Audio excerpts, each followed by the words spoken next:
នេះគឺជាមើមយិនសិនខ្មែរបងប្អូននេះអូនិយាយថាមើមល្អខ្លាំងណាស់បងប្អូននេះស្តៀងការ៉ុតដែរបងប្អូនចា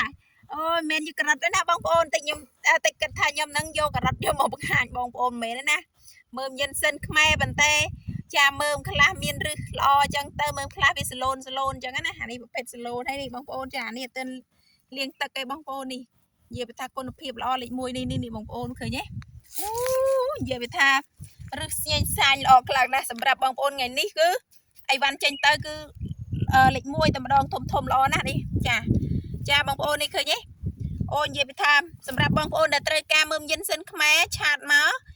ឆាតមកទម្លាក់លេខទីតាំងសម្រាប់ Telegram 07751522ណាបងប្អូនហើយយិនសិនខ្មែរគឺដើមបែបនេះចាទាំងដើមទាំងមើមគឺ1គីឡូ40000រៀលណាបងប្អូនចា1គីឡូ40000រៀលចាទម្លាក់លេខទម្លាក់ទីតាំងមកបងប្អូនហើយអត្ថប្រយោជន៍វាជួយសម្រួលសរសៃឈាមចាចរន្តឈាមឲ្យដើរស្រួលជាពិសេសបរោះដែលមានបញ្ហាផ្លូវភេទចាខ្សោយចា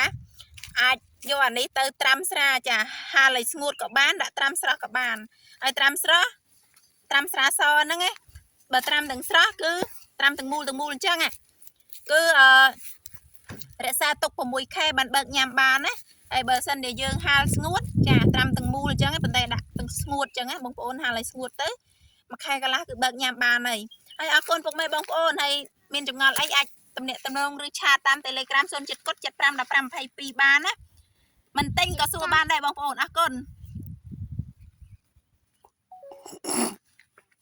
បាយធ្វើវីដេអូនិយាយដូចញ៉ាំមួយមកខ្ញុំថតឲ្យអញក៏អញរួលកាំងយកមកលើជើងធ្វើបានសំណំចាអញរួលវាមិនឡើងកណាសោះមើល